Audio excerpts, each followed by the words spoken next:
On this Wednesday night, intense trade talks are underway in Washington as negotiators get ready to work through the night. The Prime Minister sounds optimistic, so does the U.S. President. But with the Friday deadline looming and big obstacles remaining, can they make a deal tonight? We'll take you inside the negotiations, the stakes, and one possible change that could affect how much you pay when you shop online. Also tonight, the Veterans Affairs Minister weighs in on why a murderer is receiving PTSD treatment paid for by his department, and who's responsible for the opioid crisis. British Columbia blames the drug makers and is taking Big Pharma to court. But can it win? This is The National.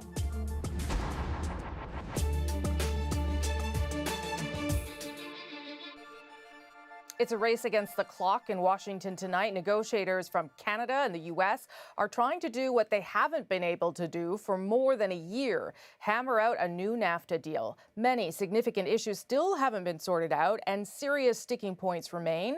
Still, Justin Trudeau seemed positive today. And as Katie Simpson explains, that sense of optimism was even echoed by Donald Trump. Well, thank you very much. It's an honor. Donald Trump may be known for his unpredictability, but he embraced a softer tone on trade with Canada, and it's being welcomed by NAFTA negotiators. We have a very good relationship. They came yesterday to the White House, and we negotiated late into the evening. They're in the White House right now. We're negotiating with them right now, and they want to be a part of the deal. And we gave till Friday, and I think we're probably on track. We'll see. The Canadians were not actually at the White House today, but high-level discussions appear to be progressing. The Foreign Affairs Minister met with Trump's trade team for about 4 hours in total, with negotiators instructed to talk overnight if necessary. Both parties are coming to this stage of the negotiation with a lot of goodwill. A senior source tells CBC News while there is a real commitment to wrap up negotiations by Trump's self-imposed Friday deadline, talks aren't quite there yet. Canada's main concern is the U.S. demand to weaken the dispute settlement system, or what's known as Chapter 19. Canada appears prepared to let American farmers sell more dairy products north of the border if the Americans will compromise. No NAFTA deal is better than a bad NAFTA deal. The Prime Minister would not discuss specifics in public, but he seemed optimistic. There is a possibility of getting to a good deal for Canada by Friday. We are standing very firm on a broad range of things. Justin Trudeau will update Canadian premiers tomorrow on the state of talks in a conference call. Chrystia Freeland will do the same with her NAFTA council too. After a year of negotiations, it appears all sides may be ready to finally get to a yes. In the end, for Donald Trump, there has to be a way for him to say, I won. And for us to make it acceptable, we have to be able to say we didn't lose. And if we reach that sort of sweet spot, well, then there may be a deal to be made by Friday. And our Katie Simpson is still in Washington on NAFTA Watch for us. Okay, Katie, Canada's been away from the negotiating table for 5 weeks, only came back to sit down yesterday. Is getting to a win something that's possible here? Well, to build on what former Premier Charest just said, Trump can point to improved labor standards in Mexico as a win. And if Canada gives American farmers more access to the Canadian dairy market, that would be a win for the U.S. too. If Canada can get out with a dispute resolution system and supply management intact, that wouldn't be a loss. Okay, you mentioned the Prime Minister, Chrystia Freeland. They're going to hold some private NAFTA briefings tomorrow. What should we read from that? What else can we expect?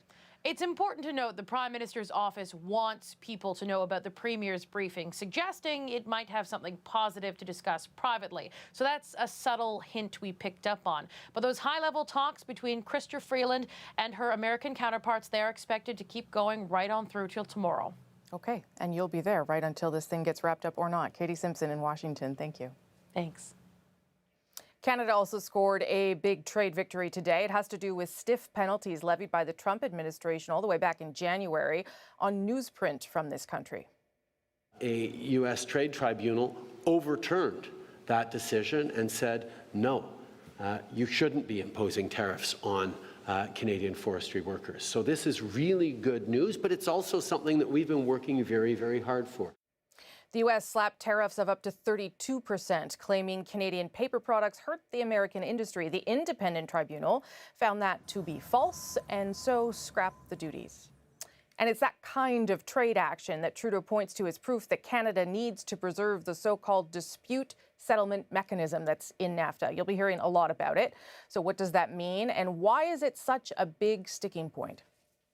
It's commonly known as Chapter 19 of NAFTA, and it's meant to solve disputes between trading partners. But the Trump administration wants rid of it altogether. For Canada, it is a line in the sand. So why so important to one country and not the other? Just as good fences make good neighbors, good dispute settlement systems make good trading partners. If the United States decides to impose duties on a Canadian product, Canada can push back and turn to a neutral panel of arbiters to assess whether the duties are actually legal, instead of relying on American courts to make decisions.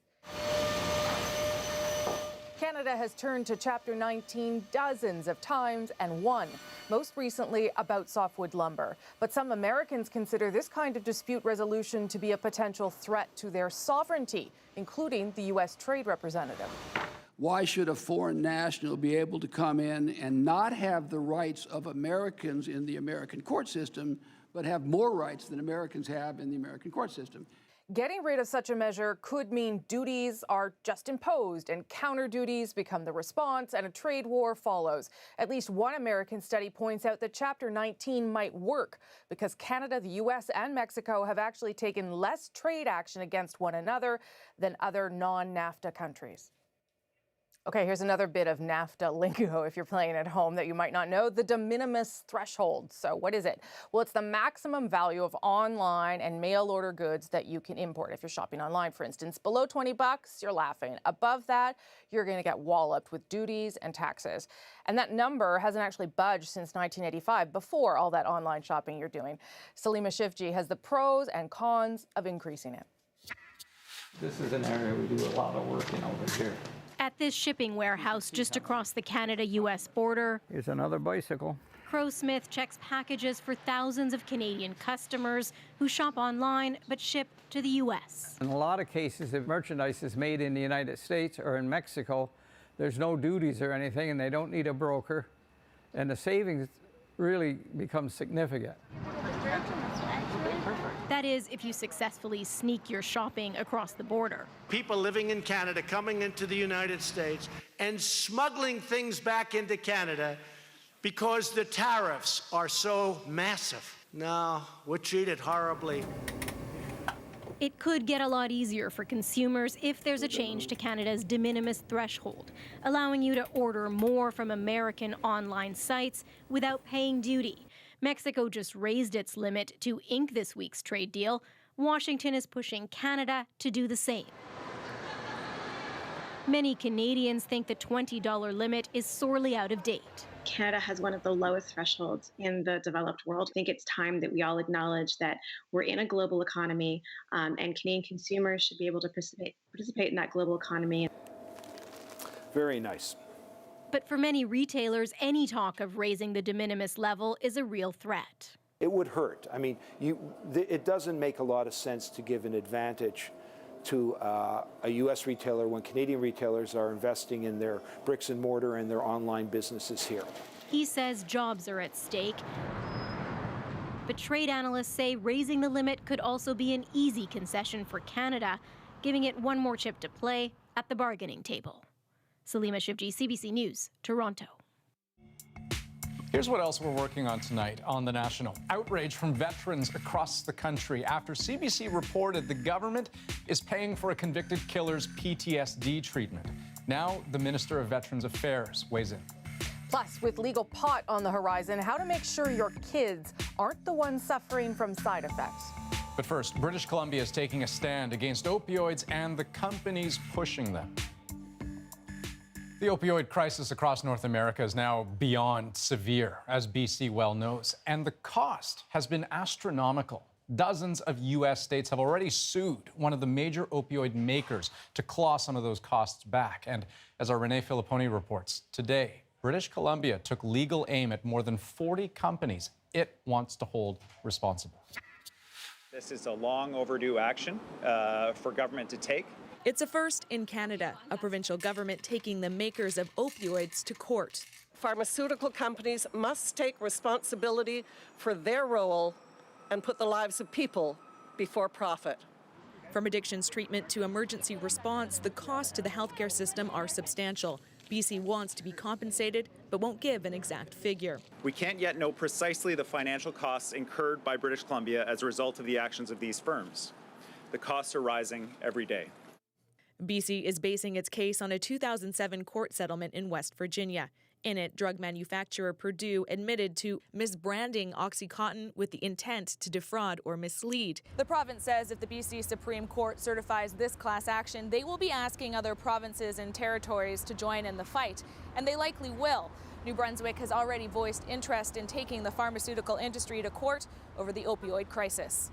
In a statement today, Purdue Pharma Canada, one of the 40 companies named in the suit, says it has always marketed its products in line with Health Canada standards.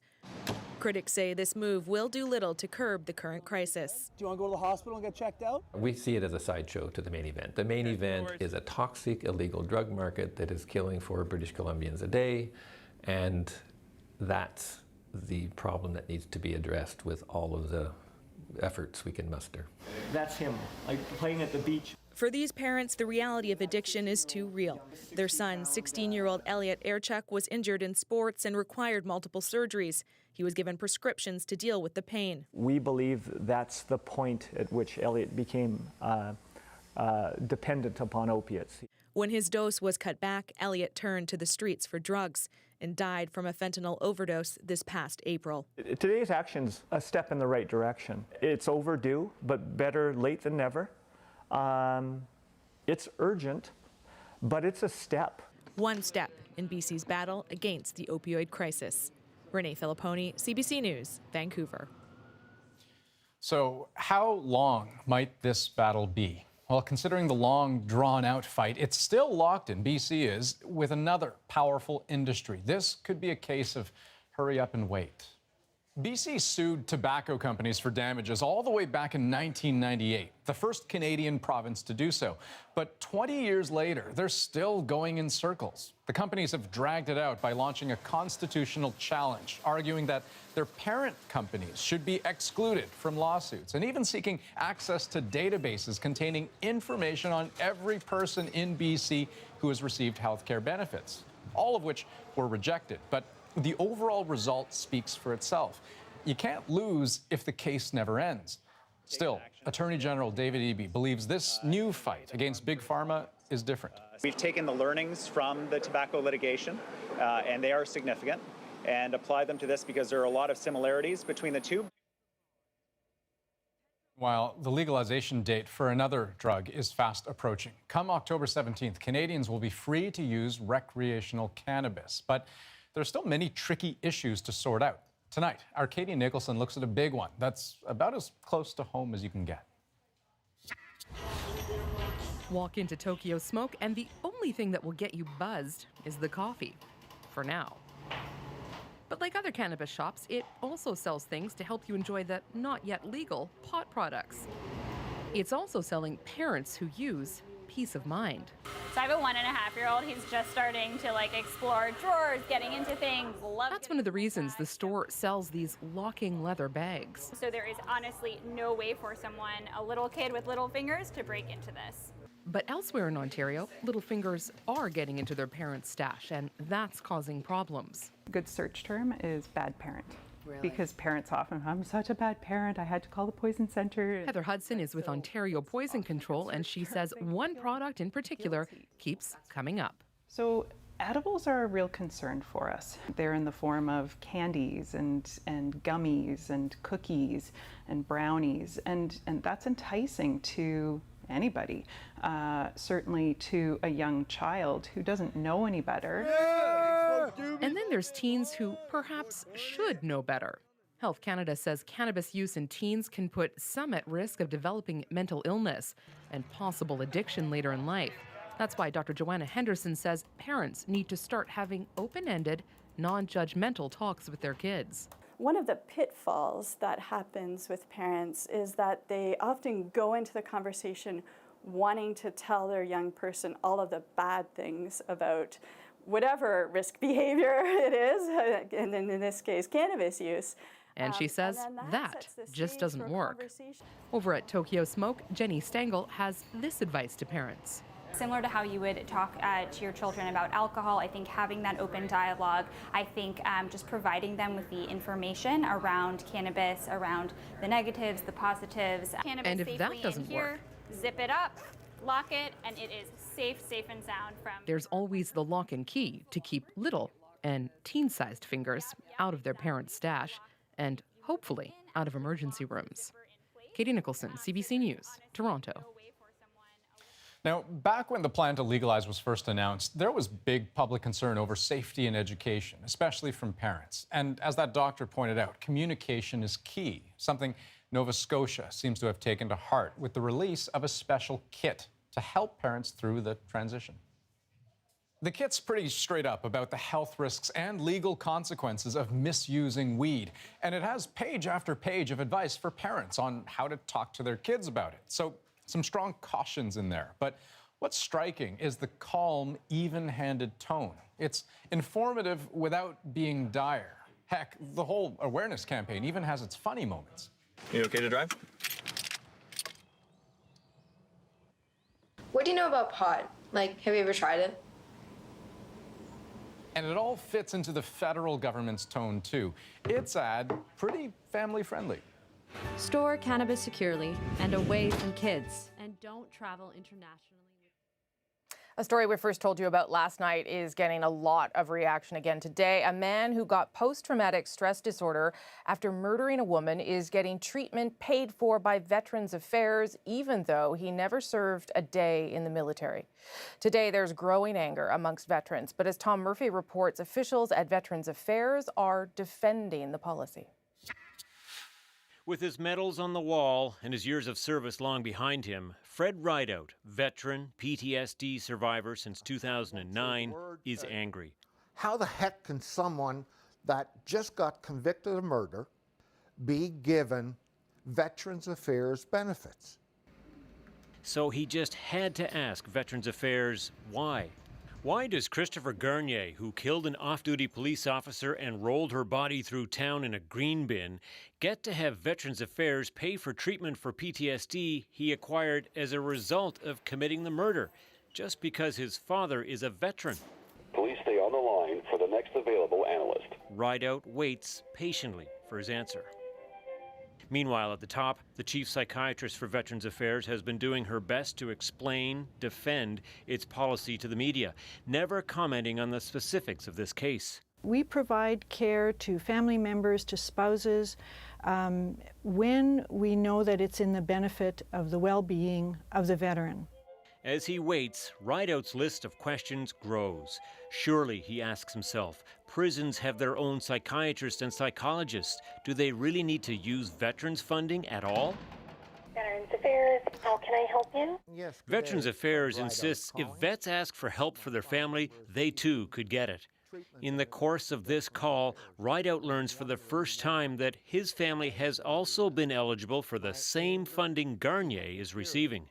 And yet, a benefit that's given to a convicted murder is now all of a sudden opening up opportunities that I never received from my initial diagnosis. And here it is almost 10 years later. I am very sorry that this was not made available to you. And the angst around the whole situation remains. Tom Murphy, CBC News, Halifax. The Minister of Veterans Affairs says that even in the past few days, more veterans and their families have been connected with mental health supports. But he also says he understands people's frustrations. I think I reacted like most Canadians reacted. How could this happen? How could this happen? And so we are going to look into how and why this decision was made. Now let's get you up to speed on some of the other stories we're tracking tonight. Starting in Montreal, where a powerful storm has hammered the city. As you can see, crews are still cleaning up after some serious weather. Check out this scene in one neighborhood. The wind was so powerful, it peeled a roof right off a building. Elsewhere, trees were toppled and power lines torn down. At one point, more than 100,000 homes and businesses were in the dark, but hydro crews say they're making progress in getting power back online. And in BC today, a sobering milestone. Wildfires have now consumed so much of the province that in that regard, this is now the worst season on record. So far, nearly 13,000 square kilometers have been scorched. To give you a sense of how big that is, it's about double the size of the Greater Toronto area. And the situation's so volatile, that today officials decided to extend the provincial state of emergency. Still ahead tonight on The National, hundreds of thousands of people mobilized in the wake of the Parkland school shooting. So we'll revisit students in Baltimore who are more than familiar with that kind of violence and want to know, what about us? Plus, the U.S. Open is feeling the heat, and not just because of how hot it is in New York. Why the tournament is being called sexist is our moment of the day. And the British and French battle it out on international waters all over scallops.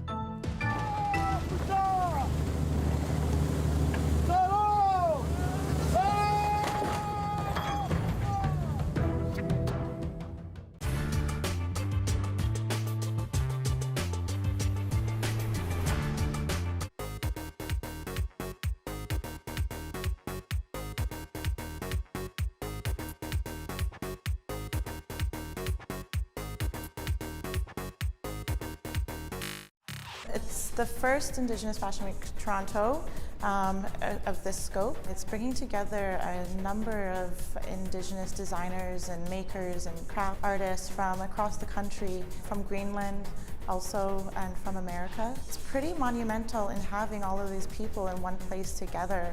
The goal of this Fashion Week is to redefine fashion where Indigenous voices and Indigenous representation is led by us. There's a reason why so many Indigenous people are artists and in the fashion industry is because it means so much to us. Like, I'm getting choked up. The only thing that our work has in common is our connection to our indigeneity, which is so amazing. Everyone has such a unique point of view in the way that they express their indigeneity, and I just can't wait to see the result. A lot of the time, big box stores appropriate Indigenous fashion designs, beading. So this is kind of our rebellion to that and showing the authentic way to do these designs. Everyone always feels like there's the rat race in the mainstream fashion industry, and it's extremely competitive. And it's very secretive, and it isn't a good environment to foster community, which is the exact opposite here. It's more about the art, it's more about the concept, it's more about the fashion, and less about the commodity. Less about buying and selling and trying to do kind of like skimming the surface of fashion. This Fashion Week really kind of gets down to the roots and kind of lets us show what we're all about.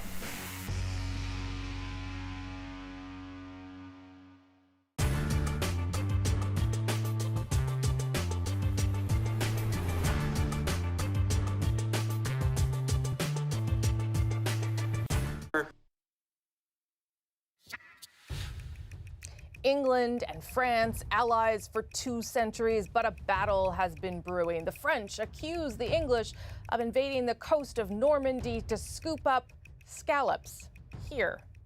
Now, as Thomas Degler shows us, it's actually led to an ugly confrontation. A wild scene at sea. British and French fishing boats in a showdown. Like a dangerous game of bumper cars. Just watch that smaller boat caught in the middle. And all this over scallops. We had around 10, maybe 15 other French boats surrounding us, throwing rocks at us, flares. The French Navy were there on site and never done a thing. The British are allowed to fish off the coast of Normandy year-round, but the French face domestic rules and can only catch scallops from October to May. If we let them, they'll ravage the whole sector, he says. So this week, some French fishermen surrounded the British vessels and took out their anger on them. A clash on the English Channel, the site of real wars for centuries. We should have had a Royal Navy fisheries protection vessel on standby. You know, there was a possibility of people getting injured, possibly even killed, because of the actions of the French fishermen. I'm not exaggerating with that. The rocks thrown on board and the broken glass highlight the suddenly real danger. As for that small French vessel banged up earlier, today investigators got a close look. It's not the only boat back in port now needing repairs. Le Kevin requires weeks of work to be seaworthy again. The boat's owner, though, says he's ready to keep fighting for his rights. As Britain leaves the EU, it faces the prospect of restricted fishing zones and maybe more showdowns at sea. Thomas Dagler, CBC News, London. And still ahead on The National, a movement to make sure food doesn't go to waste. So this was for sale everywhere. This is rescued. All this food and everything that I deal with is rescue food.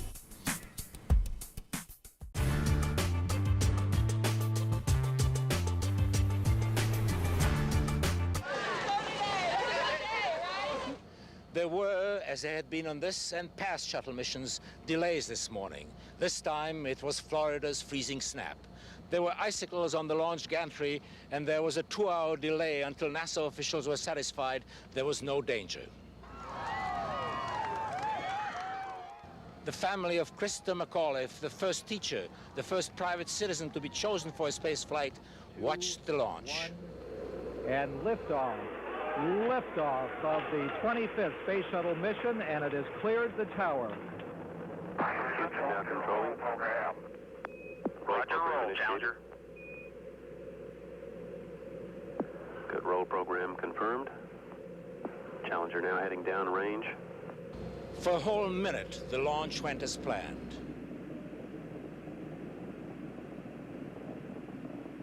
Engines beginning throttling down now at 94%. Normal throttles for most of the flight, 104%. We'll throttle down to 65% shortly. Engines at 65%, 3 engines running normally, 3 good fuel cells, 3 good APUs. Velocity 2,257 feet per second. Altitude 4.3 nautical miles, downrange distance 3 nautical miles. Mission Control gave the command for the last burst of power to kick Challenger into space. Engines throttling up, 3 engines now at 104%. Challenger, go with throttle up. Challenger, go with throttle up.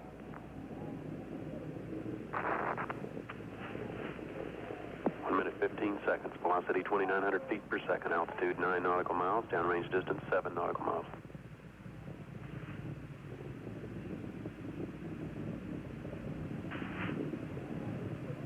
All that was left were the contrails of the bits and pieces of Challenger. Obviously a major malfunction. For 45 minutes, rescue craft couldn't get near the debris because pieces of Challenger were still falling from the sky. On the ground, shock. McAuliffe's parents, Edward and Grace Corrigan. It quickly became clear that no one had survived. I regret that I have to report that based on very preliminary searches of the ocean where the Challenger impacted this morning, these searches have not revealed any evidence that the crew of Challenger survived. NASA rejected suggestions that the mission had been rushed to avoid the embarrassment of further delays. There was absolutely no pressure to get this particular launch off. We have always maintained that flight safety is our top priority consideration in the program, and we look at the status and readiness of the systems based on that. We thoroughly reviewed the activities over the weekend and yesterday, and continually reviewed the status of Challenger right up until launch this morning. All of the people involved in this program, to my knowledge, felt that Challenger was quite ready to go. And I made the decision, along with the recommendation from the team supporting me, that we launch. Over the years, we've learned to take venturing into space almost for granted. The very choice of Krista McAuliffe symbolized that. She was the first ordinary folks to be chosen to go into space. If she could go, why not the rest of us? Today we found out that it isn't that easy. Today we learned the real cost of trying to conquer space.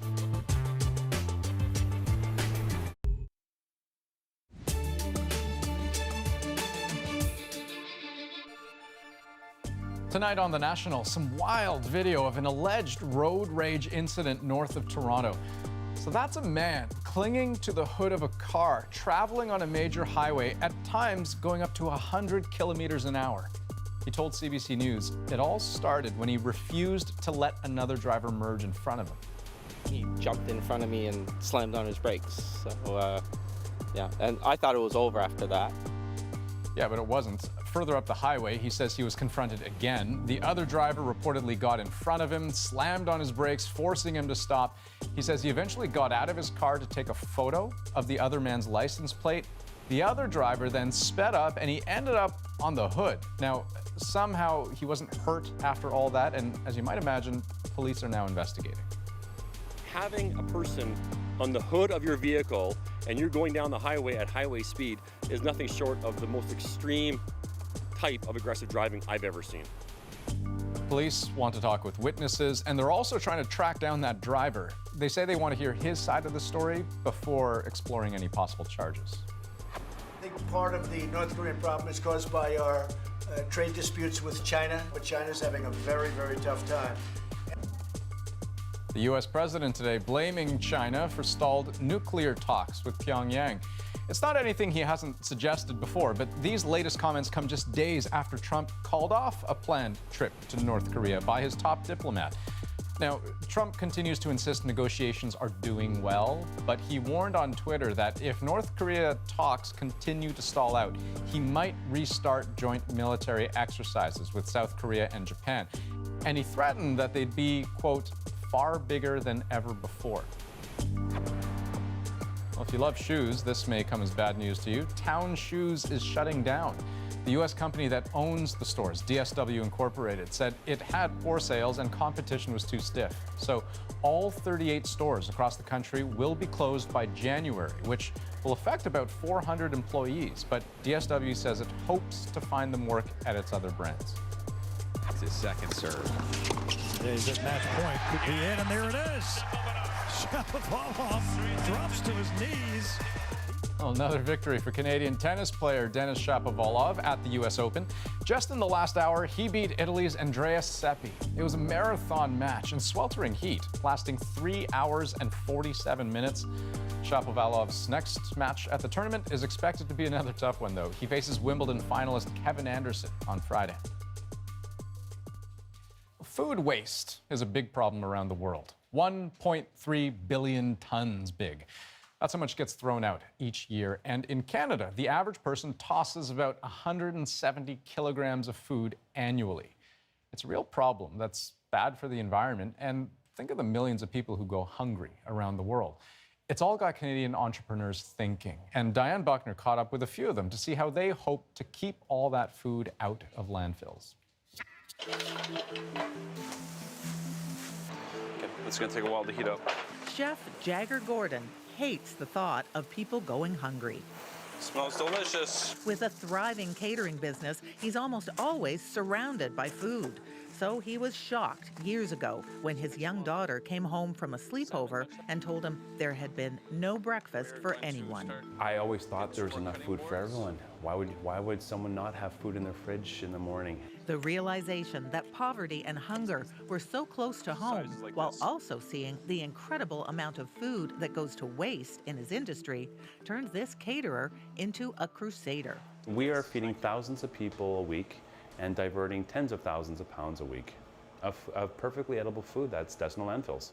His mission is to feed it forward with a number of projects like this grocery store. The food here is practically free. And people just pay what they can? Yeah, it's more like donate what you can. The workers are volunteers, the food donated by retailers. Looks perfect, but it didn't sell fast enough and is no longer considered fresh enough for fussy consumers. This would have been sold somewhere else, most of this stuff? So this was for sale everywhere. Mm-hmm. This is rescued. All this food and everything that I deal with is rescue food. Rescued from the garbage heap. $31 billion worth a year, just in Canada. Food goes to waste on the farm, in transit, in processing plants, in restaurants, and in our homes. Now, that's changing. Last 20 years, our team has been focused on extracting waste from the supply chain. Efficiency expert Martin Gooch did the research that came up with that $31 billion figure. And this project is the first of its type in the world. Today, he's telling a group of farmers about his newest project that will highlight where exactly waste occurs and how much it costs business. We have this perception of affluence and abundance. We can afford, most of us can afford to waste some food, whether we're an individual consumer or whether we're a business. Hi, Laurie. Hi, nice to see you. His project is being funded by Second Harvest, a social agency that distributed over 10 million pounds of surplus food last year. We know that there is so much more food that we're not accessing. And that's one of the reasons we're doing this research, is to find out, okay, where is this food? Every morning, a team delivers truckloads of unsold food donated by big grocers. But what we found was there was a lot of places that were smaller in scale that we weren't going to pick up from because we wouldn't send a truck there. It just wasn't efficient. So we created something called foodrescue.ca. It's a web-based platform. I kind of call it the eHarmony of food. The site matches smaller donors and those in need. A great idea, but still, as a society, we toss far too much food, and that contributes to global warming. Rotting food creates methane, a pollutant even worse than carbon dioxide. That's what inspired this young company. So this is the regular box that gets delivered weekly in Toronto and London. It has basically produce that farmers can't sell to grocery stores, and they usually end up throwing away in the garbage. Cedric Samaha is with Flash Food, a startup that offers home delivery of less than perfect vegetables, rejected by grocers. For example, this potato, it's disfigured. I feel like I've bought potatoes like that at the store exactly. before. That's not that radical. Yeah, most of them don't have a lot of issues. Like the cucumber, the size sometimes is an issue, so they won't send it through. That looks perfect too. Yeah.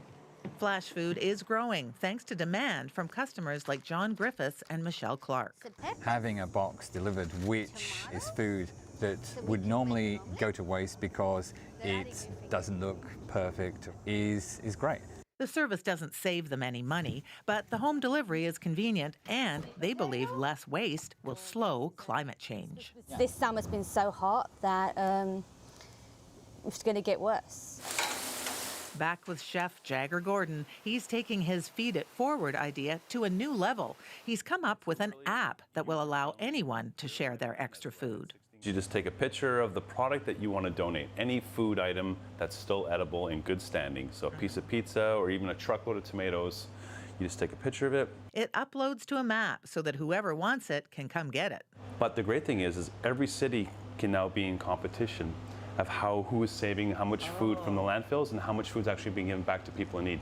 So you're going to try and start that competition, I guess. It's starting. The app launches into the marketplace next month, and many would say none too soon. It's time to get on board what's being called a global food waste revolution. Diane Buckner, CBC News, Toronto. Europe has been ahead of the game when it comes to legislation around food waste. In 2016, France became the first country in the world to ban supermarkets from throwing away or destroying unsold food. The big retailers now have to donate those goods to food banks and charities, or else face heavy fines. Italy followed suit, offering incentives to businesses who donate food to charities. It's also cleared some of the hurdles around donating food that's just past its expiry date. That was a big concern for health and liability reasons. I would have eaten all those potatoes. I don't know what was wrong with them. Still ahead on The National, Paul Hunter takes us into a school in Baltimore where students deal with gun violence on a daily basis. So why don't they get the same attention the Parkland school shooting did? How many kids in this school have been shot and killed in the last year or so? 8 total. 8? 8, yep. We've lost 8 students to gun violence.